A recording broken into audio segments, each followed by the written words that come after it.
Mas vocês estão me ouvindo? Sim, Estamos, sim, professor. perfeitamente. Aí, deixa eu ver aqui. Eu estava lá no, é, no aprender no Noções do Grego Bíblico, né? A gente estava lendo, né, sobre aspecto, né? Aí, deixa eu descer aqui. Alguém mais quer ler? Ou o Gladson continua? Eu posso continuar, professor? Uhum. Podemos dizer, então, que o tempo verbal em grego não expressa, em primeiro lugar, desculpa, é uma pergunta. Podemos dizer, então, que o tempo verbal em grego não expressa, em primeiro lugar, o quando da ação, mas sim o como da ação, Da mesma. da mesma, né? Da ação. Basicamente, podem se expressar as seguintes situações. Aspecto durativo. Uma ação pode ser contínua, está se desenvolvendo, em andamento, acontecendo, progredindo, pelo fato de ainda não estar concluída, e, nesse sentido, ser incompleta. Uma ação ou processo com um aspecto verbal assim é chamada de ação linear ou durativa e pode ser representada graficamente por meio de um traço horizontal. Ficou claro esse parágrafo? Ficou, mas é na própria escrita, professor? Esse traço horizontal é um modo de a gente pensar a ação É o modo da gente pensar a ação. linear, sem interrupções, sem. Isso duraria a vida toda. Pelo Não, menos é o que ele. pode ter durado por algum tempo. Ou pode estar durando no presente ou pode ter durado no passado. Ou pode estar durando no futuro. Certo. Continuando. Aí o exemplo. Exemplo: Pedro está escrevendo um livro. Isso, então está durando no presente.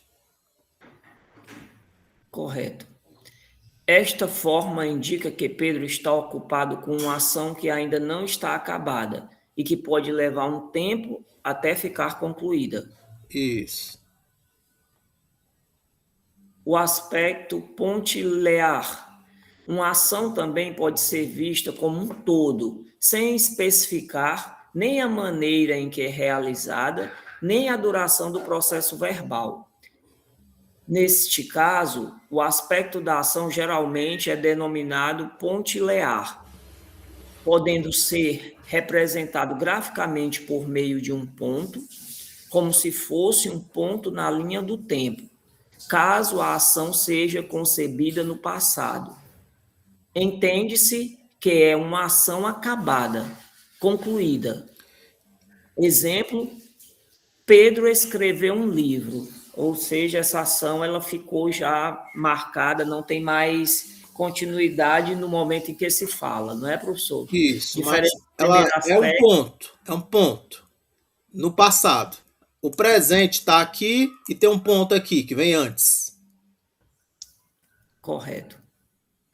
Com o verbo conjugado desta maneira, indica-se que Pedro realizou uma determinada ação, expressa pelo verbo escrever, sem especificar se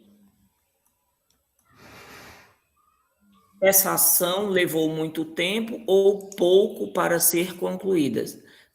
Apenas é informado que Pedro escreveu um livro. Isso. Aspecto. Aspecto resultante. Um verbo também pode expressar um estado. Geralmente será um estado alcançado como resultado de uma ação verbal que o procedeu.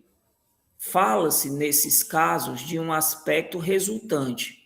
Graficamente, pode ser representado por meio de um ponto seguido de um traço horizontal, onde o ponto simboliza a ação acabada e o traço o estado resultante. Então, é uma ação que aconteceu no passado, mas que reverbera, seria isso, professor? Isso. Exemplo: No livro de Pedro está escrito que o Isso. verbo escrever, conjugado assim, indica, desta vez, que em algum momento alguma coisa foi escrita e que agora está registrada e pode ser lida por todos. Há uma referência à ação de Pedro, apreciada através dos seus resultados. Isso mesmo.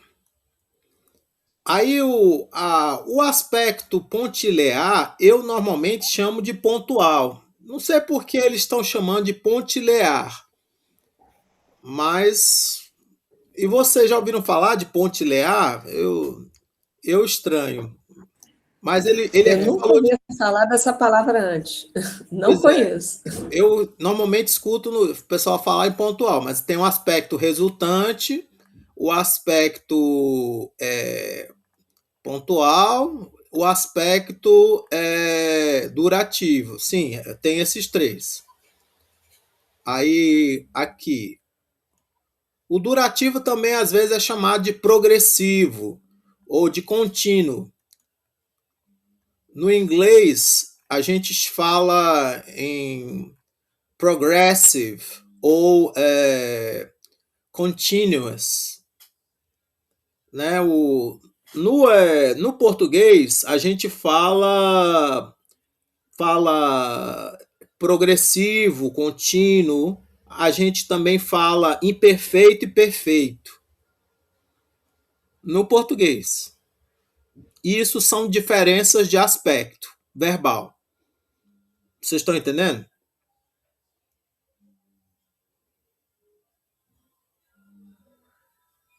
Sim, sim, claro. Quando a gente fala perfeito, a gente muitas vezes quer dizer pontilear. E quando a gente diz imperfeito, a gente quer dizer durativo.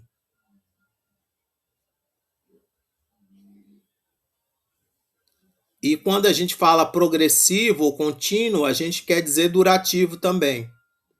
Tá claro? Em inglês, o problema é que em inglês, quando a gente diz perfect, a gente às vezes quer dizer resultativo. E quando a gente fala perfeito no grego, a gente também quer dizer resultativo.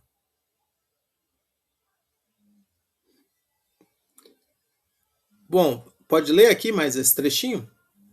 Observe que, em todos estes exemplos, o verbo usado é o mesmo, apenas mudou o tempo verbal empregado. Mediante o uso de diferentes tempos verbais, foi possível expressar diferentes aspectos do processo verbal. Junto com o tempo que mudou, mudou também o tipo de ação, a qualidade ou o estado da ação. Isso. Então, o aspecto, ele faz referência ao tipo, à qualidade e ao estado da ação. Aí aqui uma nota. Nota: diversas combinações desses aspectos de ação são possíveis, como pode ser observado na breve descrição dos tempos verbais que segue. Cada tempo aqui apresentado será resultado, Não, desculpa, estudado. será estudado com mais detalhes em lições futuras. Aí a gente tem que ver os números das respectivas lições, não é que ele está E indicando aqui. ele vai indicar. Por exemplo, quando ele fala aqui, olha, parágrafo 5 e 6, né? Ele está falando das lições. Presente, os tempos verbais no grego, presente. O tempo grego chamado presente denota uma ação contínua ou num estado incompleto. A ação é descrita como em progresso, em andamento, durativa ou linear. Professor, denota, é uma ação contínua. Eu recordo que o senhor havia mencionado isso eu faço, por exemplo, eu faço academia Isso quer dizer que tem uma continuidade, lógico, no tempo, mas eu fiz, logicamente, está pontiliar, né? Porque eu não faço mais, entende-se isso. Então ele já seria. Ou que você, ou pode subentender apenas que você fez algum dia.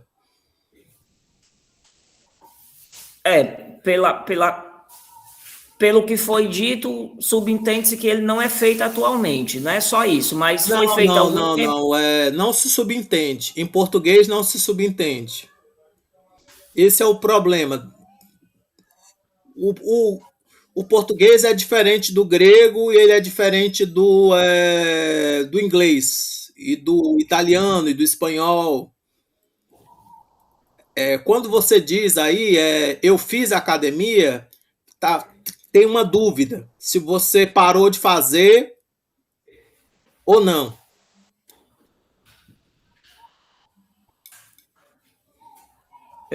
Mas o eu fiz,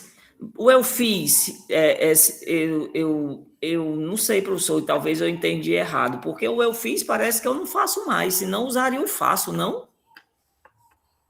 Não, porque quando você diz eu fiz academia, pode ser que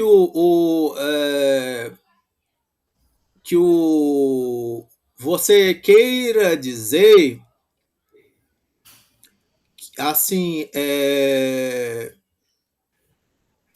que assim, dentre todas as coisas que você já fez na sua vida,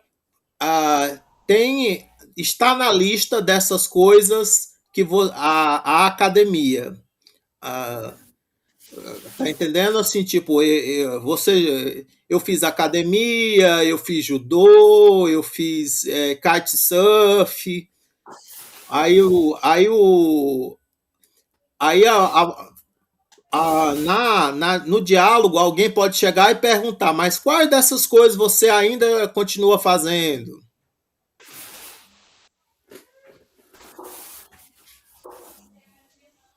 Que dentre elas continua fazendo, tá uma dessas que eu coloquei como uma situação acabada, mas que ainda pode. Acabada não, no passado, No pontual. passado, isso, pontual, exato. Pontilhar, como ele chama aqui. Certo. Aqui tem um exemplo disso que eu acabei de ler, que é eu vivo. Né? Eu vivo está nessa ação durativa, linear, né? Uhum. Ainda está, é um caminhante sobre a terra, então eu vivo. Uhum. Ele está vivo, não e ele escolheu o verbo viver, porque o verbo viver ele tem um action sart já durativo. Quem vive não está morto.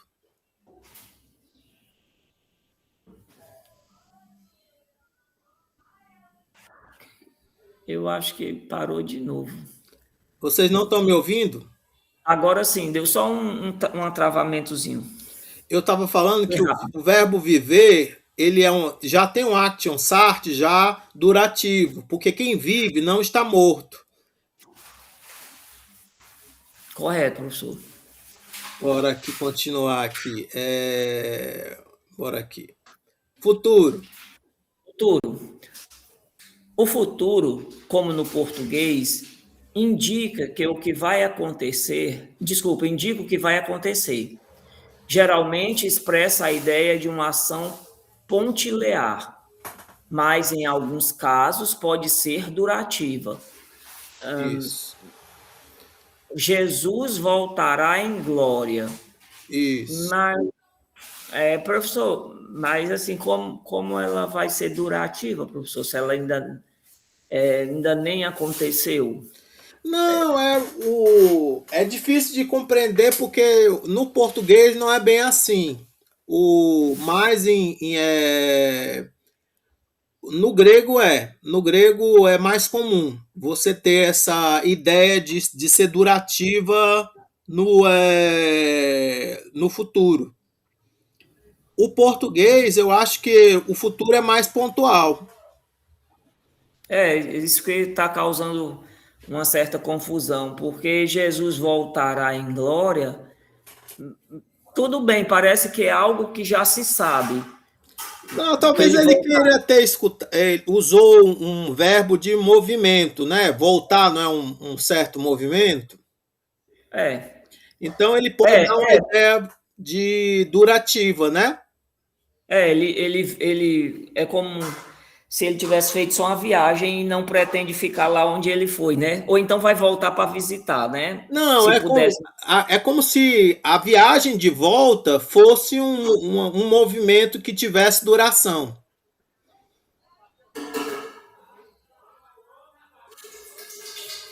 Certo. Deu para entender. Ele meio que deixou programada essa volta. Bom, tentando entender essa frase, né? Ele veio e já deixou programada essa volta. Então, eu sei que no futuro isso vai acontecer, mas até acontecer é linear esse futuro. Do momento que ele foi até a volta. Não, é só mais. Eu acho que ele é linear. O processo de voltar é linear. O processo de voltar é linear. É porque é um movimento. É um movimento. Ele não volta assim. Voltar é um movimento. Nunca voltar vai ser um ponto, a não ser que seja assim um passado, né? Voltou. Sei. Ok. Pronto. Aí imperfeito. O imperfeito expressa uma ação que foi contínua por algum tempo no passado, mas que já cessou. A ação pode ter sido continuada, habitual, intermitente, etc. O que é determinado pelo contexto e pelo significado do verbo. Exemplo: Jesus proclamava o reino de Deus. Isso. Isso aqui ficou é simples para vocês, né? Ou não? O imperfeito. Porque é muito parecido com o português. É uma ação continuada no passado, que podia ser habitual, intermitente. Intermitente, vocês entendem que é assim: para, continua, Sim, sim, professor. Sim. certo. Aí aqui, ó, aoristo, que era aonde a gente queria chegar. O aoristo indica a ação de uma maneira simples, indefinida, sem especificar a sua duração. Faz referência ao fato ou evento em si, geralmente no passado, mas não revela nem os antecedentes, nem os resultados dele. É a ação que chamamos de pontilear. Exemplo: Jesus ressuscitou. Isso. O aoristo a gente traduz pelo pretérito perfeito, mas é uma tradução ruim, entendem? Porque a gente não. Porque o pretérito perfeito do português pode dar aquela ideia que você estava falando, de que ele não ressuscita mais. Ele ressuscitou, não ressuscita mais. Exato. Parece a ideia acabada, né? Isso, acabado. O aurista é isso, né? A ideia é acabada, é isso que está dizendo aqui, né? Sem especificar a Não, sua duração. não. Indicação de maneira simples, indefinida, sem especificar a sua duração, né? Isso, mas Faz, não é a ideia acabada. Não é a ideia acabada. O perfeito português expressa mais a ideia acabada. O pretérito perfeito português. Agora, o aoristo grego, ele expressa uma ideia pontilear, um ponto, e que pode ser no passado, quando é no indicativo, no modo indicativo, mas quando é no modo subjuntivo, optativo, imperativo, infinitivo, ou nos particípios, não necessariamente dá a ideia de passado.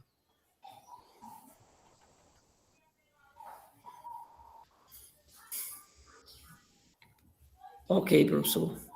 Não é durativo, é um Um pontual. ponto. Certo, muito bom, professor. A palavra aoristo significa ilimitado, indefinido, em grego. É aoristos. E oristos significa limitado, que tem limite, que tem assim fronteira, né? A aoristos seria, né, o ilimitado, o indefinido.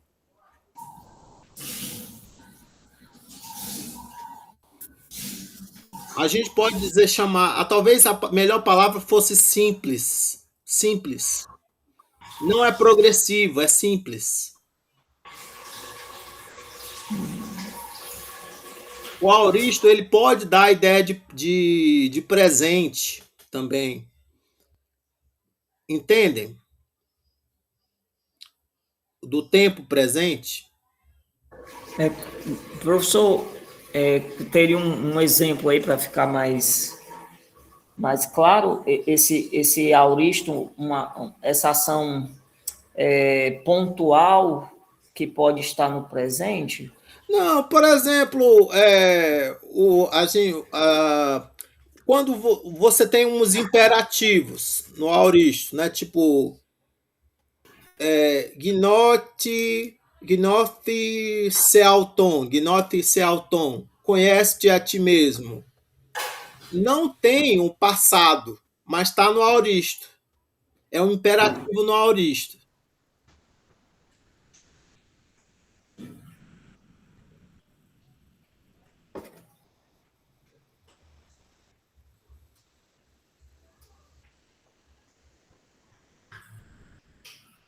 O senhor sentiu o silêncio? Desculpe. Vou continuando. Não é uma Não, coisa simples. no Não é uma coisa silêncio parece que a IA está processando, professor. mas vocês aí depois vão estudar mais, eu tenho certeza que vão entender. Bora. O perfeito. O perfeito Nossas cabeças estão com aquela rodinha carregando, entendeu? Isso, exatamente. Está processando. O perfeito é o tempo que indica o processo de uma ação e, ao mesmo tempo, a existência real dos seus resultados. Em geral, expressa o estado atual como resultado de uma ação acabada no passado. Esse já é Isso. o perfeito. O perfeito grego é o resultativo. Olha aqui o exemplo. O amor de Deus foi derramado em nossos corações e continua ali, né? Isso aqui fica o subentendido. O que fica subentendido. É como se a hora que ele foi derramado, você passa a desfrutar desse amor aí como um ponto, então, linear, não é, professor? Não é pontual, parece, né? Não, o ponto foi no passado, mas Isso. no presente você tem o resultado, o estado que foi resultado de uma ação no passado. Tá vendo essa barra aqui? Essa barra é o presente. Isso aqui é o perfeito, tá vendo? Olha, no passado teve uma ação e teve resultados a partir daquele momento do passado até o presente.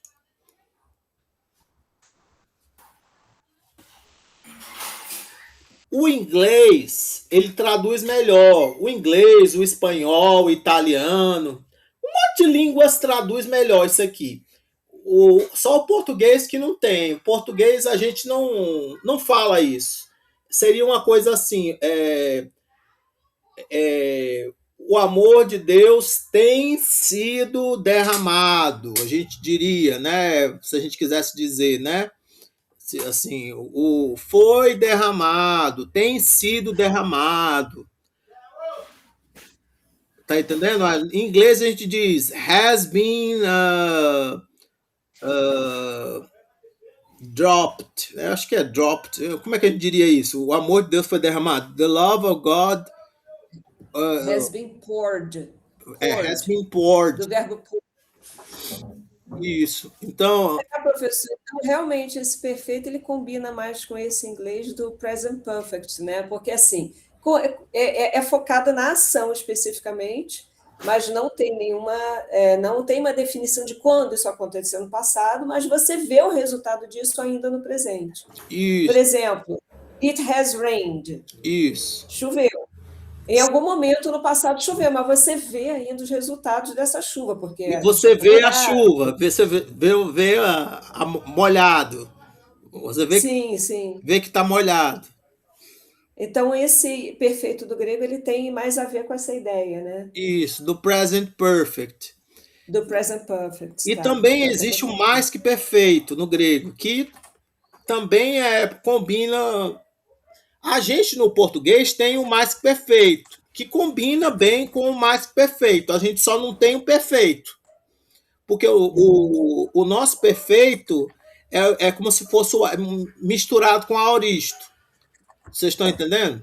O nosso pretérito perfeito é o perfeito misturado com aoristo. E aí a gente não consegue diferenciar direito. Uhum. Aí aqui, ó, mais que perfeito. O mais que perfeito refere-se a uma ação acabada no passado, que produziu certos resultados que continuarão a existir por algum tempo, até que cessaram.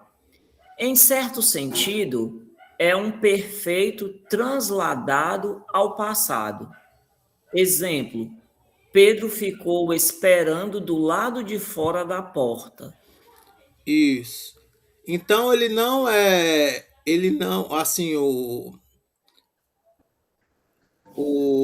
a gente diria assim, tinha esperado também, a gente diria em português.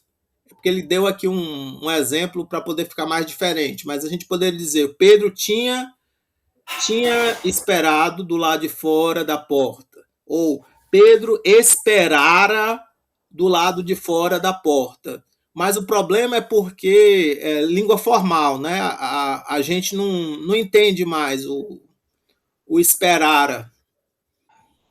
A gente tenta ensinar para as crianças, mas as crianças não aprendem. Vocês entendem o esperara? Entendemos. Sim, uma ação passada, e que aqui, pelo menos o que eu estou entendendo do exemplo que ele deu, é que o Pedro chegou e continuou esperando, eu entendo, um resultado, que eu acho que alguém abrisse a porta. Então, esse tempo que ele ficou esperando foi uma ação que iniciou no passado, ele chegar e ficar esperando, que continua o mesmo resultado de ele não entrar. Isso, mas em algum momento acaba, né? Que tem um fim, não é isso? Isso, em algum momento acaba. A gente não ele não está dizendo aqui quando acabou, mas acabou. Então oi? Pelo exemplo que ele dá aqui, tem um ponto, aí tem uma linha, em algum momento uma barra, olha. Isso, não, a barra é o presente. A barra é o presente. E aí o espaço em branco entre a barra e a linha significa que acabou a ação. Ela não continuou. Exato. Tudo bem?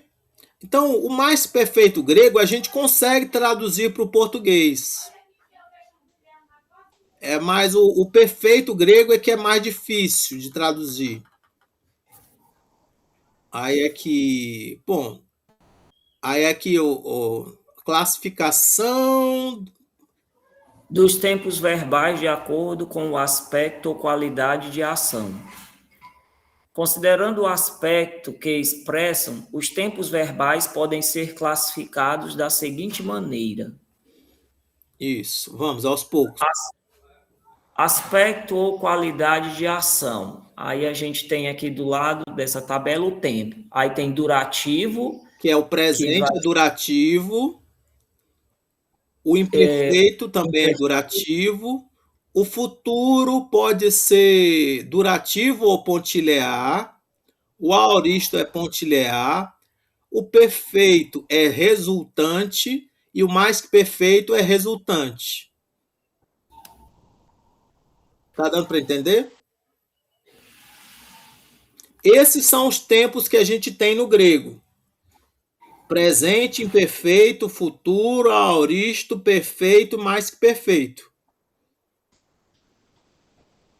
Tudo bem? Tudo bem. Esse aqui, no caso, logicamente, o auristo está compreendido dentro desse conjunto dos tempos, né? Com o grego eu só tenho que me preocupar com isso, como se fosse pouca coisa, né, professor?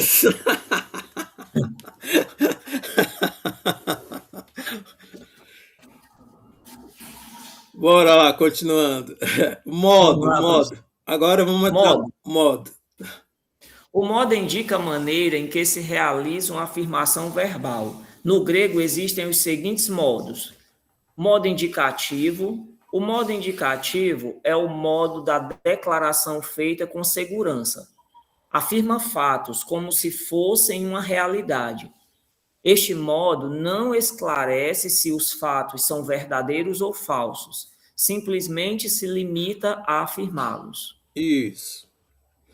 Mas é uma afirmação, né? Como se fosse realidade.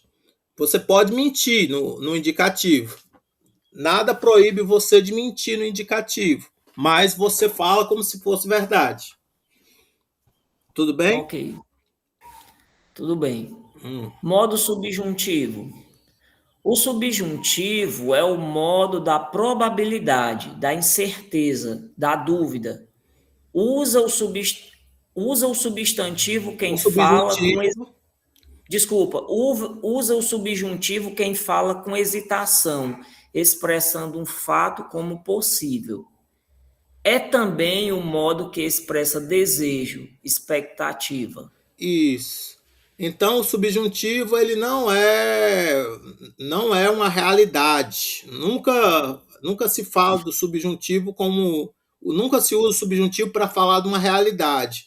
Se fala de dúvida, de incerteza, de probabilidade, de possibilidade, de desejo, de expectativa, mas não se usa o subjuntivo para se falar de uma realidade.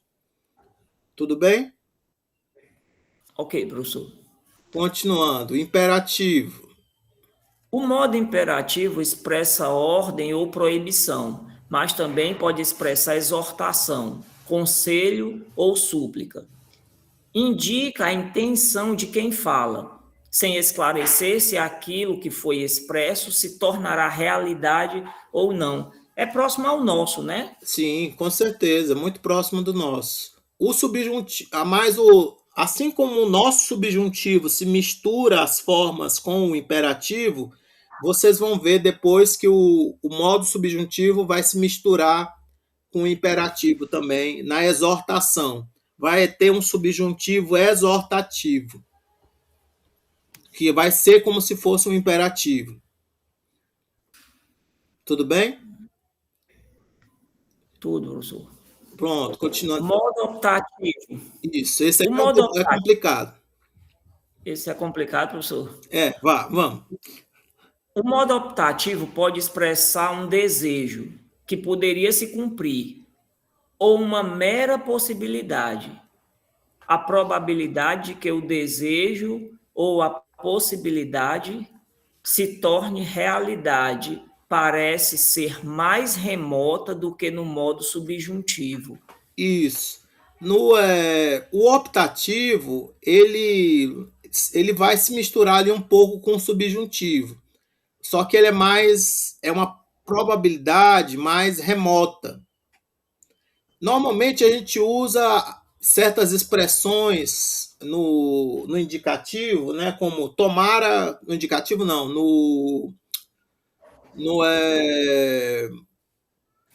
assim, assim nas primeiras pessoas, né, assim como tomara que, ou oxalá. Vocês estão entendendo? Vocês já ouviram falar da expressão oxalá?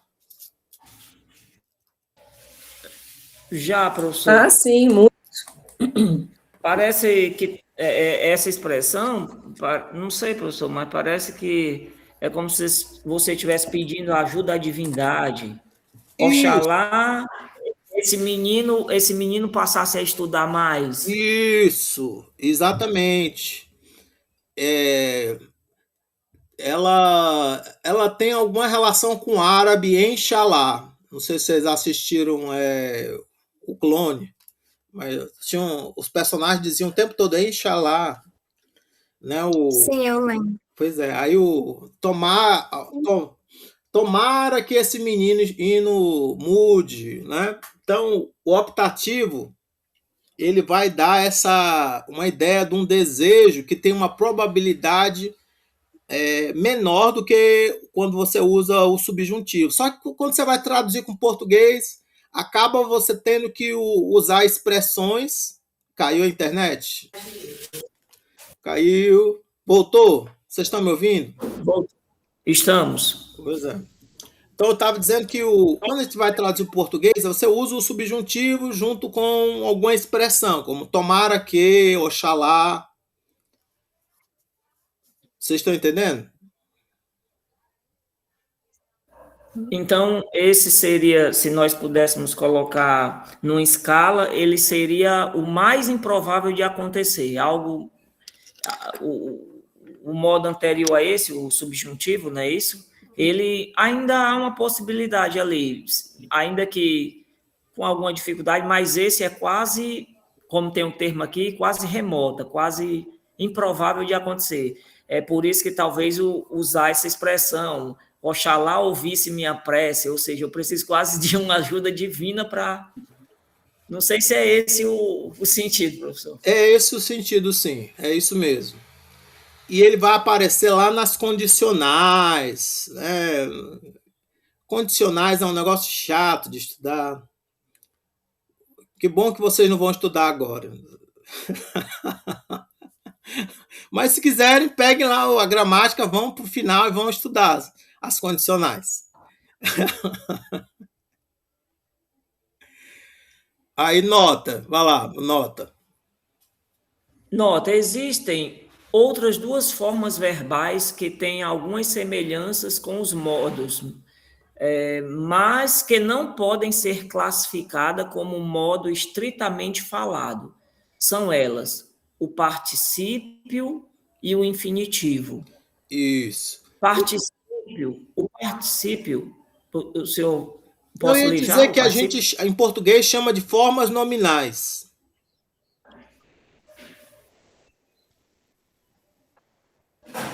Correto.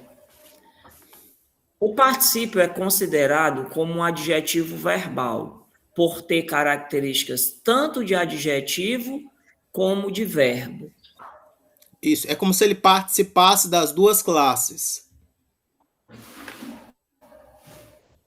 O infinitivo é considerado como um substantivo verbal, pois tem características tanto de substantivo como de verbo. Isso. Aí agora aqui, a voz. A voz expressa a relação entre o sujeito e a ação. No grego, existem 3 vozes. A voz ativa, que indica que o sujeito realiza a ação expressa pelo verbo. Isso, Exemplo, o sujeito é agente. Ele é o praticante da ação, nesse caso, né? Isso. Luo, é isso, Luo. professor? Luo. Luo, desculpa, luo, que eu lavo. Isso. Eu lavo, claramente é uma ação. Isso. Voz passiva. A voz passiva indica que o sujeito sofre a ação expressa pelo verbo, geralmente executada por algum agente que não seja ele próprio. Luomai, o exemplo, eu sou louvado. Não, lavado. Oh, desculpa, professor, não sei porque. Então, como seria louvado em grego, professor? Ah, eu sabia, mas agora eu esqueci, né? É o verbo para elogiar, né? Eu acho que essa daí eu já tinha também escutado Deixa eu ver se eu pego no, ali. no, no banquete, professor. Eles fazem isso a Eros, eu esqueci agora o termo. Deixa eu ver aqui É um encômio. Hã? Ainel? Ainel? Seria cantado, né? Seria sou louvado através de. Não. Ainel é eu canto. Uhum. O Um encômio. eucômio, Não, é encômio.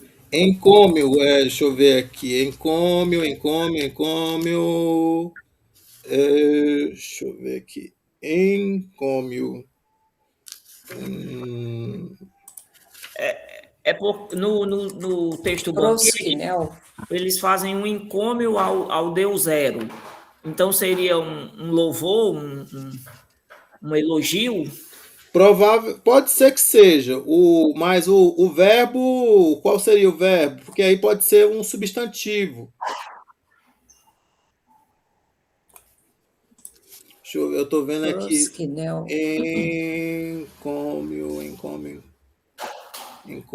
encômio.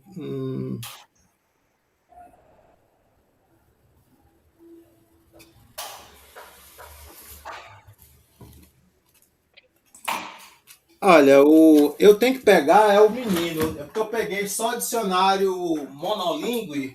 Nessas horas é que vale a pena ter o Isidro. Vou pegar o Isidro aqui e olhar em português louvar. E aí a gente vai ter umas opções. F, G, H, I, G. Louvar. Loja, livro. Ai, eu esqueci. Louvado. A inteligência aqui está dizendo que é painos, professor. É painos? O quê? Louvo? Ou louvado, louvor? Ele diz assim, a palavra principal para elogio ou louvor no grego, koiné, é,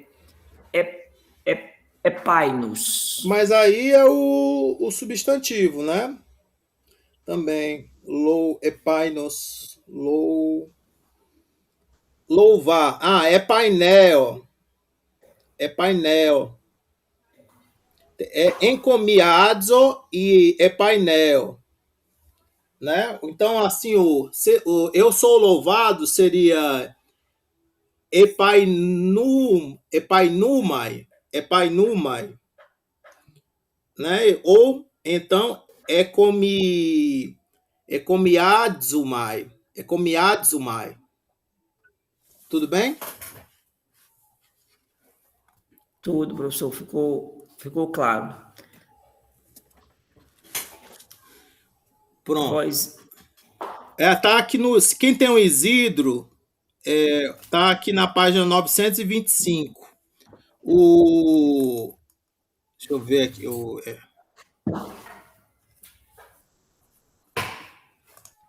Deixa eu ver aqui uma coisa aqui, se eu consigo digitar. É porque para poder digitar, eu tenho que dar um zoom muito grande para eu conseguir enxergar o que eu estou escrevendo.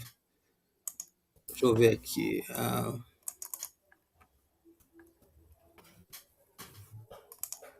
Não, eu botei zoom demais. Deixa só 100% aqui. Pronto, aqui. Epaniuma. Aí deixa eu ver aqui se eu consigo escrever aqui para vocês. Epainumai. Vou botar sem acento, viu? Epai numai, epainumai, é um, epainumai, vocês estão vendo? Epainumai. Isso aqui seria eu sou louvado. Epainumai. E aí o outro seria enco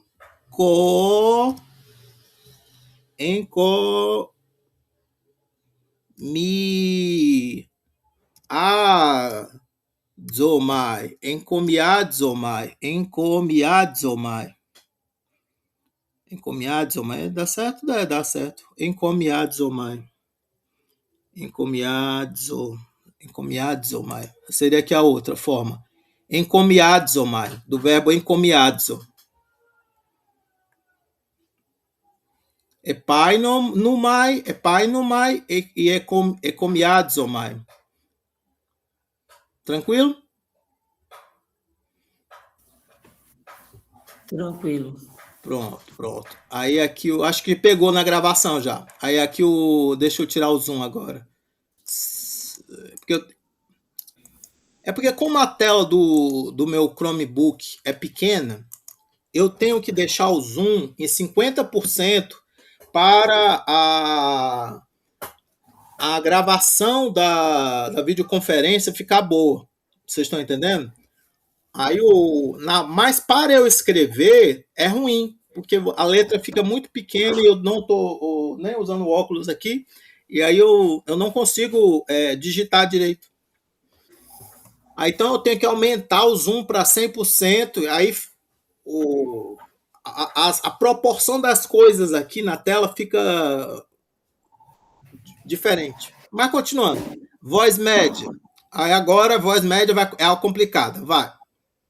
A voz média expressa uma ação que o sujeito realiza em si mesmo, para si mesmo ou de si mesmo. Em si mesmo, sofrendo os efeitos da ação. Luomai. É luomai. Mas, professor, essa parte aí, para mim, foi tranquila, porque você parece o nosso reflexivo. Sim, essa é o mais fácil. O mais fácil é a reflexiva.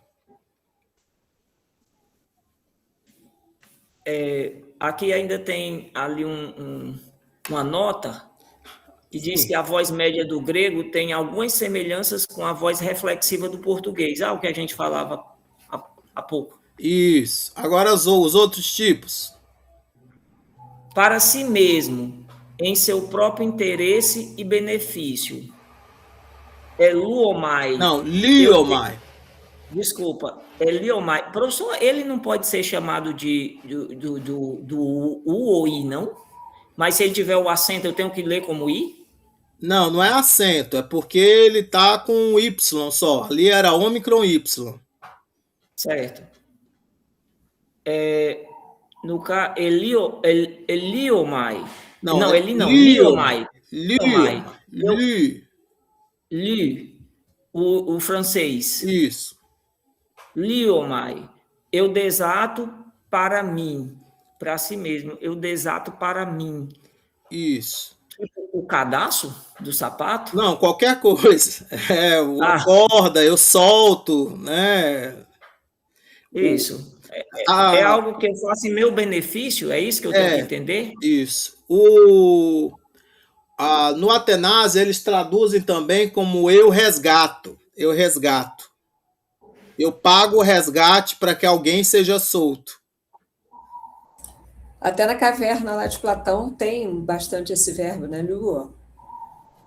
Uhum. Porque o prisioneiro da caverna, ele é liberto, né? Uhum. Ele é desatado.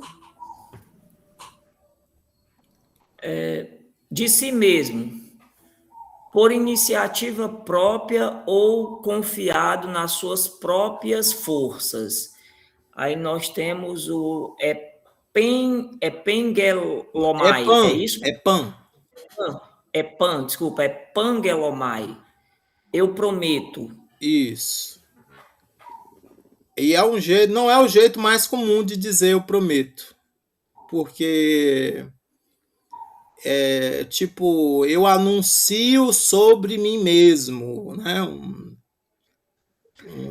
Professor, eu entendi logicamente pela explicação que é o que depende das suas forças, né? Eu prometo que vou te ajudar. Parece que só depende de ti. Eu prometo que eu vou te ajudar a montar tua gaveta aí. Então parece que só depende das minhas forças. Pelo menos é o que eu estou entendendo aqui pela explicação, né? Você diz, olha, eu não dependo de nada, eu tenho totais condições de fazer isso, porque só dependo de mim. Isso. Diferente por exemplo, é um jogo de futebol, a gente precisaria que o coleguinha perdesse para a gente ganhar. Então não depende da nossa força, né? Isso. Então, Então a voz média, ela tem esses três significados mais ou menos, e também tem verbos que são depoentes, que eles só têm a forma da voz média. Mas o significado, quando a gente vai traduzir para o português, é na voz ativa, né? Tudo bem? Vocês já aprenderam isso, né? se essa palavra tivesse sido ela em grego, então essa é pan é pangelomai. Ela em grego ela seria como, professor, se não tivesse sido ela traduzida dessa forma, eu prometo. Não, assim, ela não é isso. É assim, as terminações. Não tem omai. Sim. Se for no lugar de omai fosse ó, talvez significasse outra coisa. Na verdade, teria que tirar esse app também, esse app. Tá vendo? O app Sim. aqui também acrescenta o significado. Então, angelo, angelo não é eu prometo. Angelo é tipo eu anuncio, eu dou a mensagem.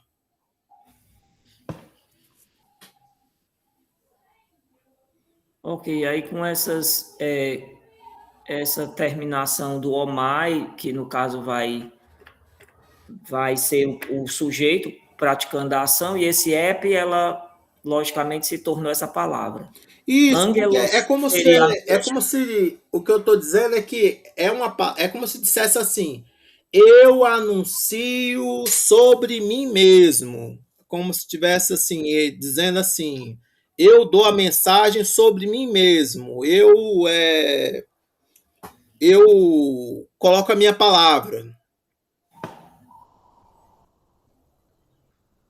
correto. Aí aqui pessoa e número é mais fácil. Assim como acontece no português, também no grego os verbos têm terminações pessoais que indicam a pessoa e o número do sujeito que executa a ação. Aí nós temos aqui os exemplos em língua portuguesa, que é o canto, o cantas e o cantamos, que tem a terminação o, as e amos. Indica que sou eu, a primeira pessoa que canta. O as indica que és tu, é a segunda pessoa que cantas. E o amos, que indica que somos nós, a primeira pessoa do plural que cantamos. Isso. Mesmo que o sujeito já esteja implícito na terminação verbal, é possível que se queira destacá-lo ou enfatizá-lo. Nesses casos, é acrescentado o pronome pessoal. Exemplo: nenikeka,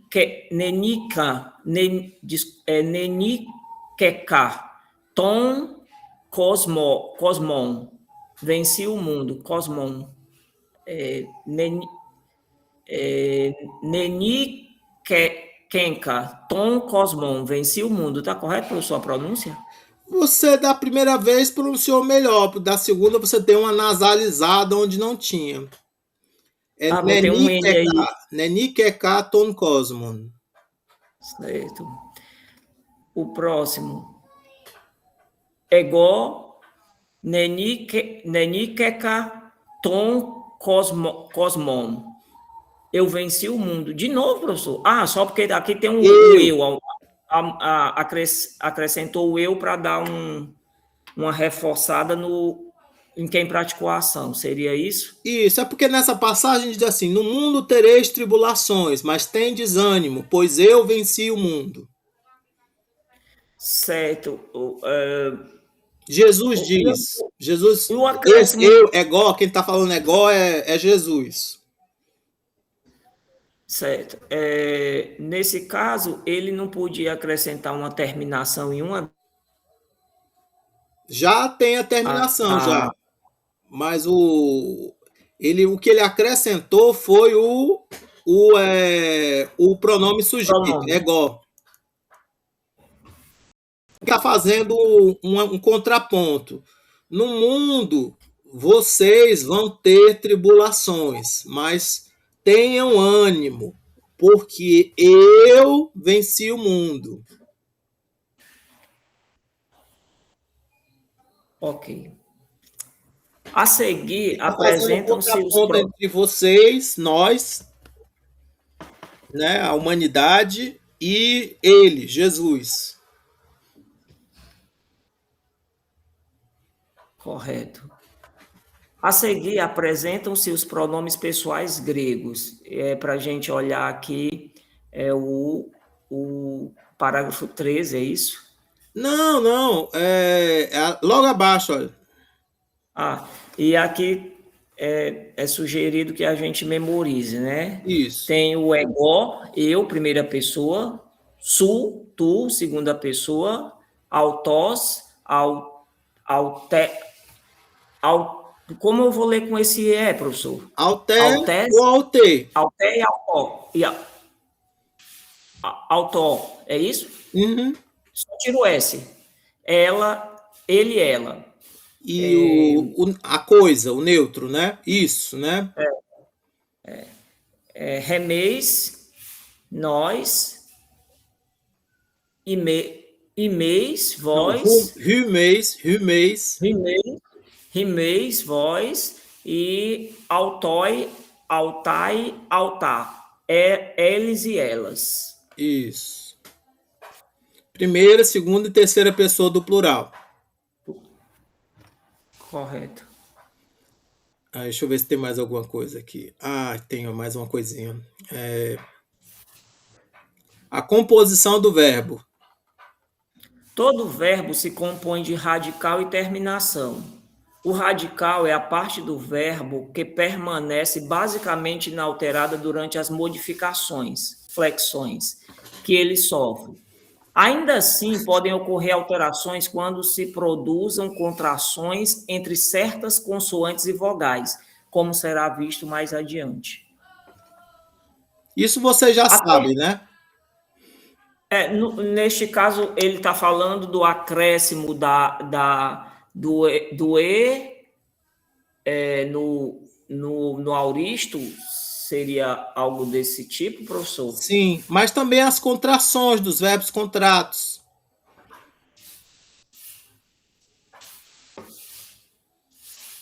No caso, os com K, Y...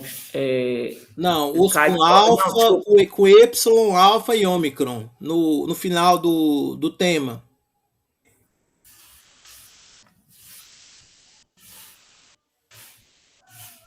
Correto.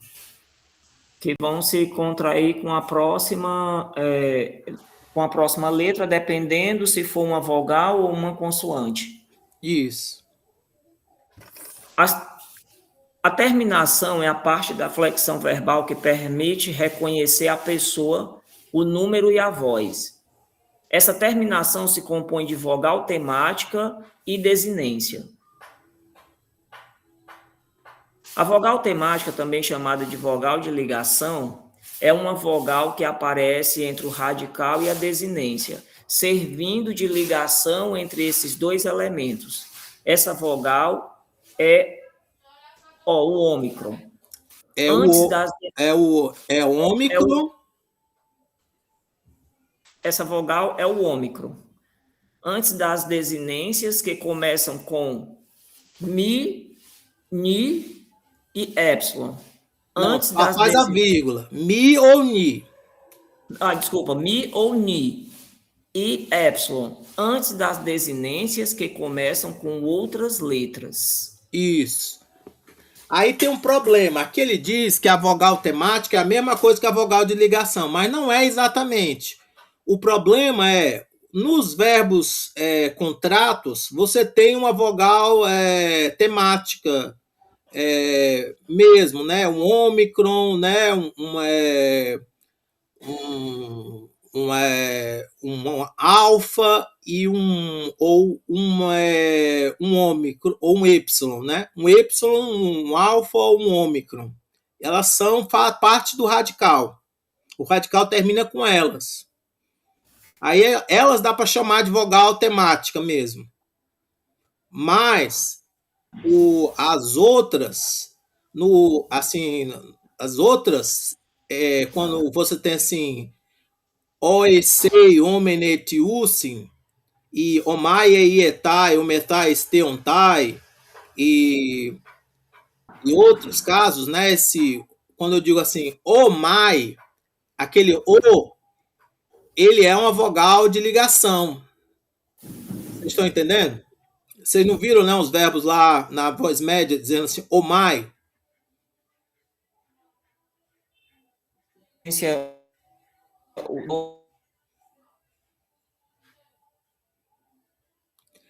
Aí o problema é que a vogal de ligação, às vezes, ela já vem contraída com a desinência. E aí a internet está caindo. Tomara que volte. Ah, não.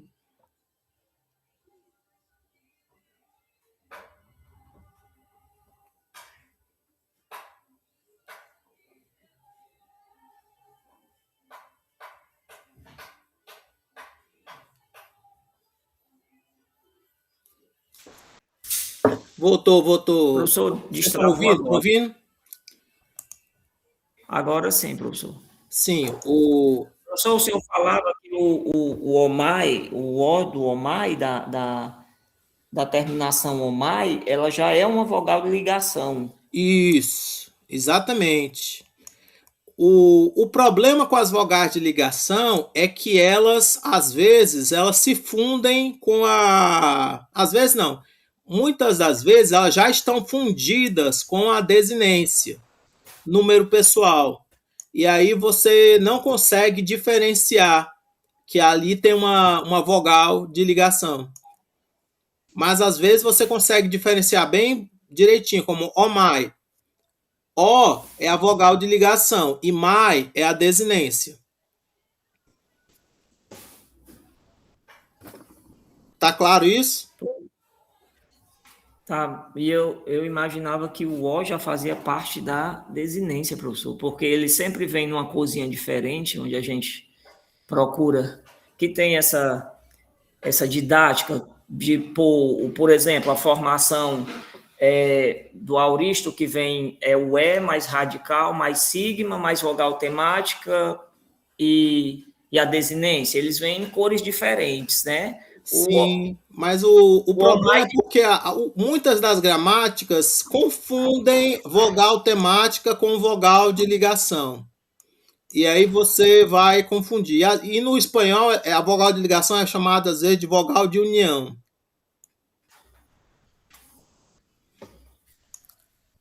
Então, assim, a vogal de ligação é um ômicron ou um êpsilon, tá claro?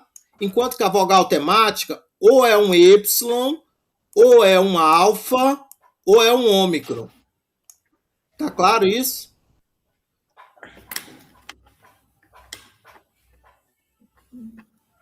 Às vezes também tem uns verbos que tem Y.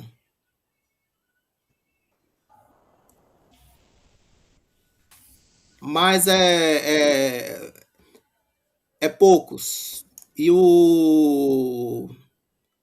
não lembro se tem uns que tem outras vogais, mas eu lembro com certeza que esses são as vogais temáticas. Agora, desinência. A desinência é a parte final do verbo. que varia de acordo com a pessoa, o número e a voz. Isso. Olha aqui como é que ele fez a análise. Nós Legomen. temos o verbo, ele é formado pelo radical mais a terminação. Aí temos o legomen, que é o radical, é o lei, que se junta mais o men, que é a terminação, a desinência. Isso, e aqui ele errou a nomenclatura. Isso aqui não é a vogal temática. Isso aqui é a vogal de ligação. Ou vogal de união. Vocês estão entendendo? No caso, esse não precisaria o Y tá fazendo esse. Aliás, não, que ele não é uma vogal. Isso aqui é um gama. É um gama, não é um. Então não tem? Não, porque você está confundindo a letra. Isso aqui não é um Y. Isso aqui é um gama. Sim, agora. Não, nesse caso, ela não precisa, porque a desinência já tem o ômicron. Não é a desinência que tem o ômicron, não. O que eu estou dizendo é que aqui não tem o ômicron. O ômicron não está no radical. Entende? Sim. Se o ômicron estivesse no radical, aí seria vogal temática. Professor, esse verbo aqui, se fosse eu, né? Aí seria lego com ômega, não é isso, no final? Aí isso. Essa que seria a vogal temática, né? Sim, mas o problema é porque a gente não conseguiria ver, porque é um O mais um outro O. Sim. Seria dois Os. No caso do lego... Aí ficaria lé... Ah, meu Deus. Gó. Não pode porque ele é um verbo, né? Voltou a internet? Vocês estão me ouvindo? Estamos. Pode perguntar. Não, é porque eu teria perguntado se o ômega aí, junto ao radical, ele já daria um substantivo. Não, o ômega, se botar o ômega aqui, aí vira primeira pessoa, vira eu digo.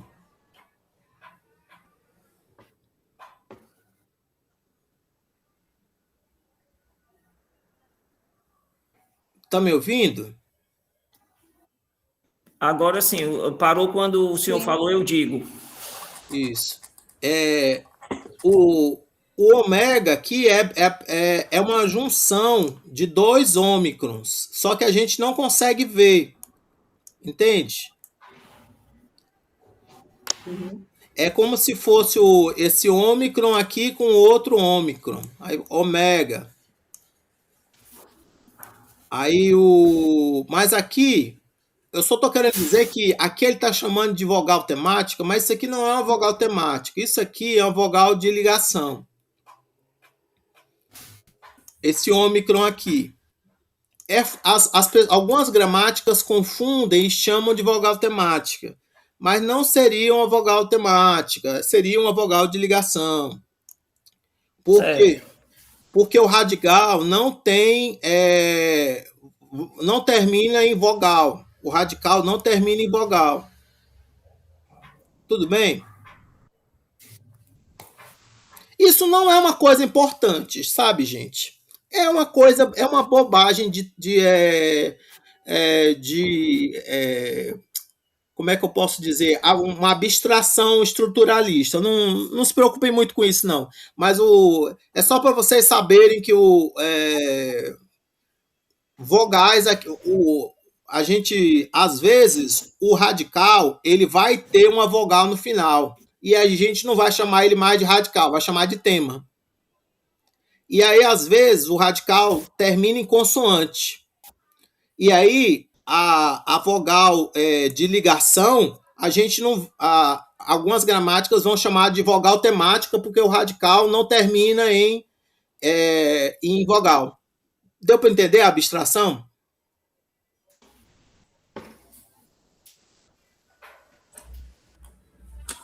Sim, sim. Eu fiquei um pouco raiva porque é uma bobagemzinha, mas que causa confusão na gente quando a gente está tentando entender o que é o que.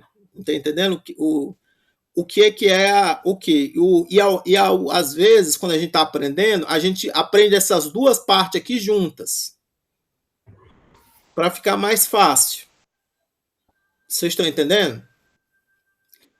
Aí, quando a gente vai perceber que essa parte aqui não é junta dessa parte aqui de verdade, aí a gente se confunde.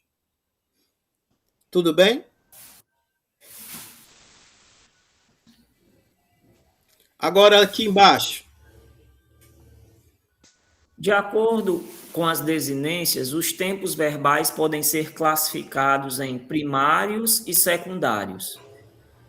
Os tempos primários, presente, futuro, perfeito e perfeito. Tempos secundários, imperfeito, auristo, mais que perfeito. Isso. Por quê? Porque o radical do presente, né? Ele vai ser o mesmo do imperfeito, só que ele vai ter aumento e desinências diferentes. O radical do futuro, ele vai ser parecido com o do aoristo, mas ele às vezes tem um epsilon a mais. O radical do perfeito vai ser o mesmo do mais perfeito, mas o mais perfeito tem um outro aumento em cima do redobro do perfeito. Está dando para entender por que é primários e secundários?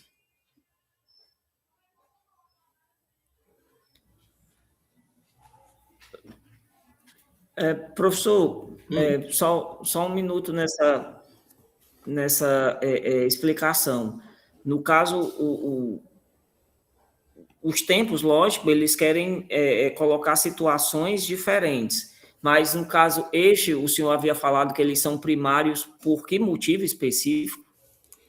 É porque, primeiro, é porque eles têm assim, vão ter umas desinências específicas, a terminação vai ser OEC homenetiusin, vai ser omai, eietai, ometai, esteontai, e os secundários vai ser OECen, omenete on, ou e às vezes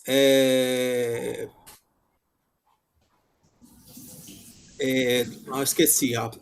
E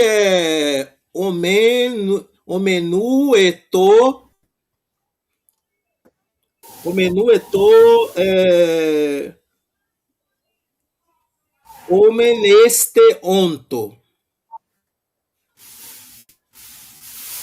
Eu acho que abaixo ele vai dar isso que eu estou falando. Pode ser? Ok. Aqui. Vamos seguir, então. Conjugações. Em português, empregamos o infinitivo para enunciar um verbo. Por exemplo, amar, dizer, partir. Em grego, a forma utilizada para esse fim é a da primeira pessoa do singular do presente do indicativo ativo. Exemplo, em português, falar, infinitivo. No grego, lego, eu falo. Ômicron.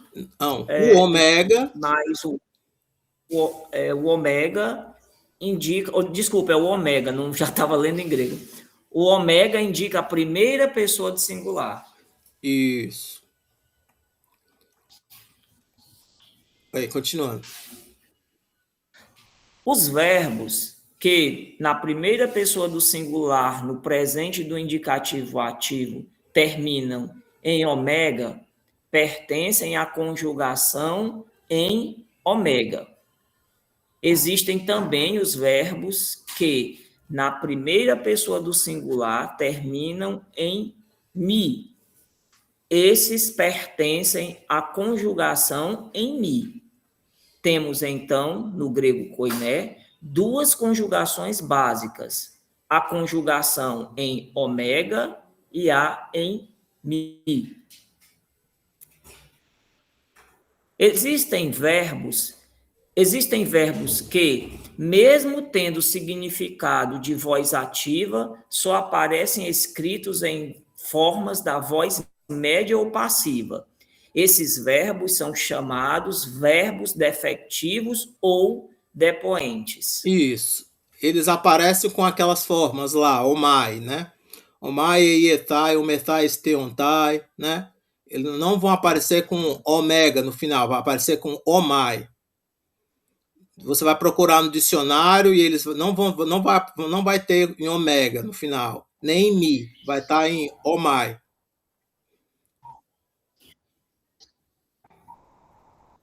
Ok. Nos dicionários gregos, os verbos não aparecem no infinitivo, mas na primeira pessoa do singular do presente do indicativo ativo, ou, no caso dos verbos defectivos, na primeira pessoa do singular do presente do indicativo médio ou passivo.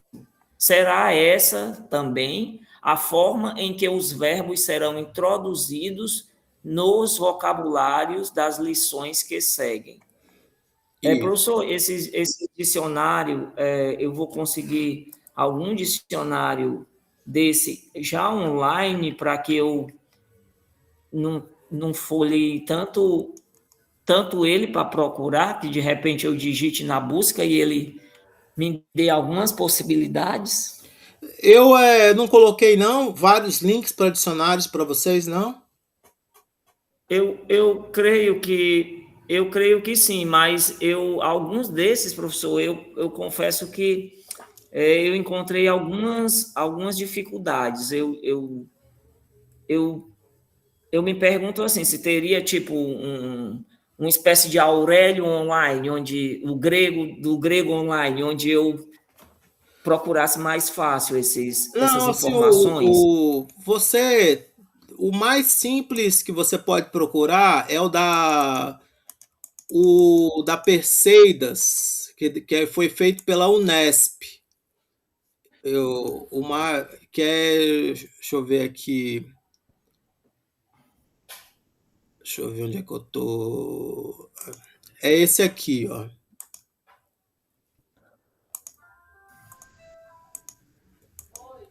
Você visualiza?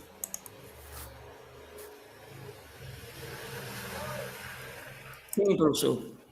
Então aqui, olha, você usa, né? Você não precisa nem de um teclado grego. Você usa esse código aqui para poder. Você usa, né? As letras do o seu teclado normal e faz esses símbolos para poder colocar acentos, circunflexo, essas coisas. Você está vendo? Estou. Aí você digita, sei lá, ah, aí você bota aqui. Não, espera.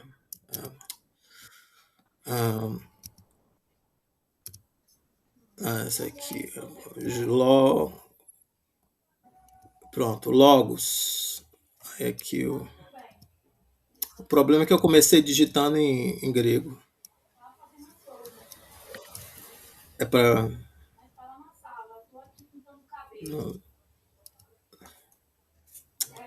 Vou começar do começo. Love. Porque você tem que começar a digitar aos poucos, aí já vai aparecendo a palavra já. Aí Aí aqui é melhor deslizar aqui, mas eu queria procurar logos e não achei. Deixa eu botar aqui. Aí aqui, logos, e aí eu vou dar um enter aqui. Aí ele está carregando, e aí aqui embaixo ele vai dar. Ele deu flux. Eu escrevi flux. Não lembro de ter escrito flocos. Eu lembro de ter escrito logos. Deixa eu ver aqui. Logos. Não, espera. Ficou uma barra. Foi alguma coisa. Pronto. Agora eu digitei certo. Aí eu clico aqui, né? Ó, logos, logu, ro. Clica aqui. Aí aqui ele vai dar, né? Logos. Palavra, expressão, dito, discurso, sentença, máxima, provérbio, exemplo, ou hipótese, decisão, resolução, condição, pacto, trato. Logos tem muitos sentidos, né? Uns 18. Tudo bem? Então, Tudo bem, professor. Então, o eu vou mais guardar esse simples, aqui. então, é usar esse aqui. O, tente pelo menos utilizar este aqui. Você está no computador ou está no celular? Computador. Então eu vou mandar aqui no chat, aí você pega aqui no chat, tá bom? Está certo.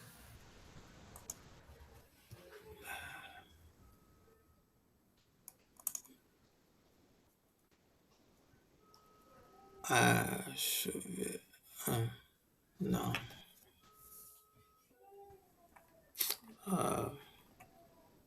Pronto. Aí esse quadro aqui, ele mostra os tempos de acordo com os modos. Então, no indicativo, você tem o presente, o futuro, o perfeito, o imperfeito, o aorista e o mais perfeito. No subjuntivo, você só tem o presente, o aorista e o perfeito. No imperativo, você tem só o presente e o aoristo. No optativo, você tem o presente, o futuro, o aorista e o perfeito. No infinitivo e no particípio, você tem presente, futuro, aorista e perfeito. Tudo bem? E Tudo bem, normalmente, professor. normalmente a gente deixa para estudar o subjuntivo e o optativo por último. A gente está estudando aqui o aoristo, né? A gente podia já estar estudando também o futuro, mas acho que a gente estudou o futuro ou não estudamos o futuro? A gente começou estudando futuro, as Então, primeiras matérias. isso. Então a gente já viu já o presente, já viu o futuro e vimos agora o aoristo. Não vimos o imperfeito, porque a questão da didática do Atenási. Aí a gente está vendo viu o infinitivo presente, vimos o infinitivo futuro e o infinitivo aoristo.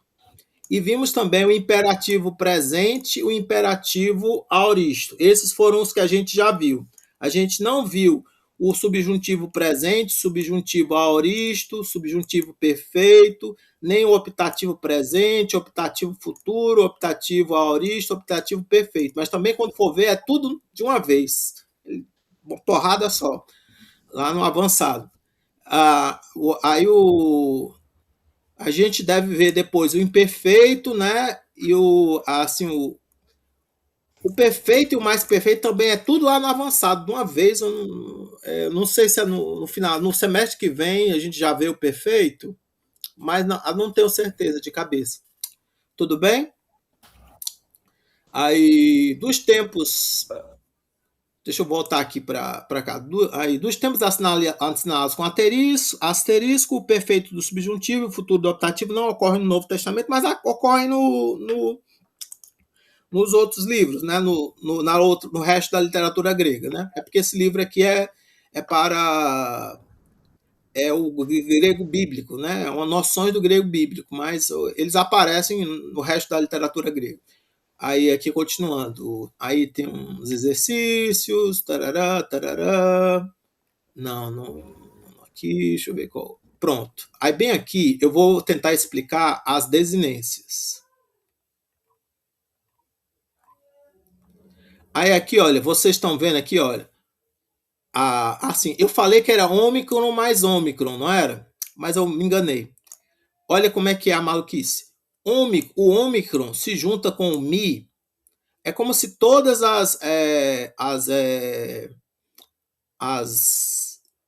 as conjugações tivessem a desinência Mi como forma primitiva. Aí o ômicron se juntando com o mi, essa fusão vai dar ômega. Aí o êpsilon com o sigma vai dar eis. Vai ter um alongamento aqui, vai dar eis. O êpsilon com o si vai dar, o sigma vai cair, vai ficar ei. O ômicron com o men vai ficar homem. O êpsilon com o t vai ficar éter.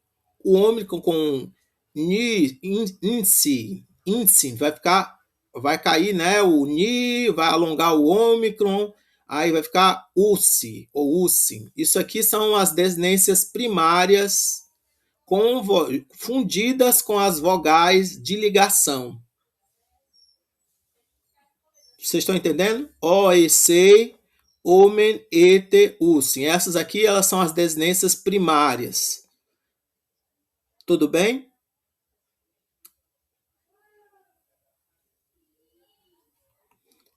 Aí, aqui na outra, aí aqui eu tenho o verbo lego, né? Lego, leges, lege, lego, legete, legos. Eu falo, eu estou falando, tu estás falando, ele está falando, nós estamos falando, eles estão falando, nós estamos falando, né? Porque eles têm o aspecto durativo. Lege, né? Também é o infinitivo, ele dá aqui. Aí, na voz média passiva, aí aqui na voz média passiva você consegue ver melhor a fusão da vogal de ligação com a forma primitiva da terminação. Tem alguns verbos que não tem essa vogal de ligação. Vão ter só isso aqui, mais, sai, tai, metar, ste, tai. Só que vocês só vão ver mais lá para frente. Aí quando junta fica omai, ei, ou ei, também pode ser ei, pode ter essa oei, oei, né? Eta com iota subscrito, ou epsilon, iota, porque aqui o sigma cai, aí tem uma fusão dessas vogais aqui. Aí etai, ometai, este, ontai. Isso aqui são as desinências primárias da voz médio-passiva. Tudo bem? É a fusão das desinências com as vogais de ligação, que aqui ele está chamando de vogal temática. Tudo bem? Aí, aqui ele deu o verbo, né? Liomai, que estou soltando, ou me soltando, né? Para mim, ou me solto, né? Liei, lietai, liometha, lieste, liontai. Liestai é o infinitivo, né? Aí ele deu aqui outros exemplos. Aí a gente tem que descer lá para o aoristo.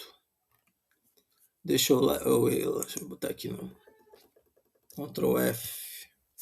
Aoristo.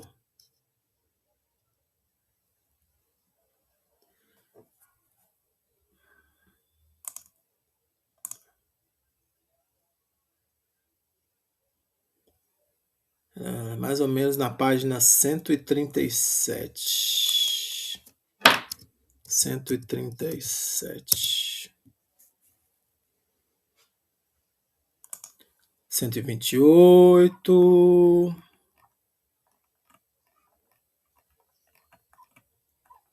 130.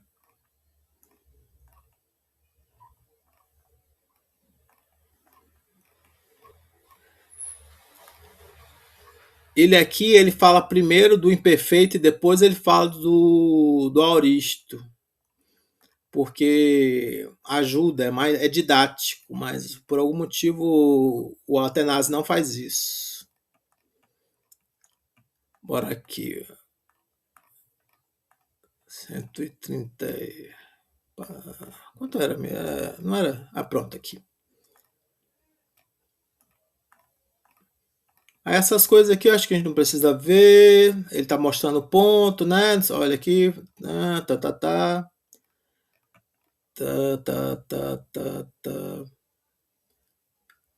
Gente, vocês querem fazer uma pausa e voltar às 11 horas? Oh, voltou a energia! Êêê! Vamos fazer a pausa e voltar 11 horas para poder fazer mais uma hora? Pode ser?